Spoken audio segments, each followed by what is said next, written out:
नमस्कार प्रिय दर्शकों, मैं सरस्वती शर्मा कक्षा 10वीं की छात्रा आज आपके समक्ष वृद्ध आश्रम पर अपनी बात रखने आई हूँ।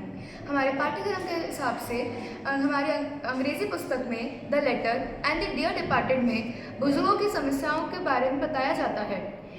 हम ऐसे देश के रहने वाले हैं जहाँ पिता की प्रसन्नता का मूल्य पुत्र अपने भाग को काटकर भी चुकाते हैं।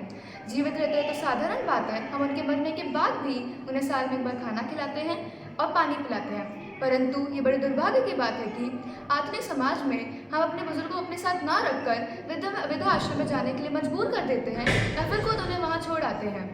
हमारे इतिहास में कहीं भी वृद्धाश्रम का जिक्र नहीं आता, परंतु आधुनिक समाज में दिन प्रतिदिन वृद्धाश्रम की संख्या बढ़ती जा रही है। आज हमारे देश में लगभग 700 वृद्धाश्रम हैं।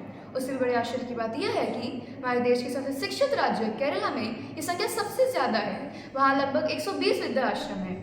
अर्थात हम जितने ही शिक्षित एवं आधुनिक होते जा रहे हैं, उतने ही अपने बुजुर्गों से दूर होते जा रहे हैं। प्रायः यह देखा जाता है कि शिक्षित एवं संपन्न लोगों के माता पिता अधिक संख्या में वृद्धाश्रम में रहते हैं, क्योंकि उन लोगों को लगता है कि ये बूढ़े लोग उनकी सामाजिक प्रतिष्ठा को धूमिल करते हैं, उसे क्षति पहुँचाते हैं, इसलिए उन्हें वृद्धाश्रम में ही रहना चाहिए, वहीं मर जाना चाहिए। उससे भी बड़े दुख की बात यह है कि इन सताए हुए, त्यागे हुए असहाय बुजुर्गों के लिए यह वृद्धाश्रम कोई जेल से कम नहीं होता।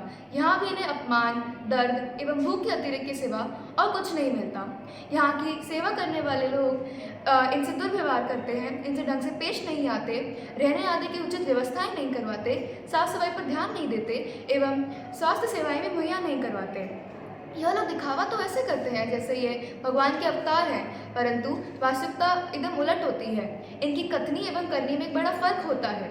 सरकारी व्यवस्थाएं भी इस ओर लगभग उदासीन ही है, इसीलिए इन पर नियंत्रण करना लगभग नहीं के बराबर ही है।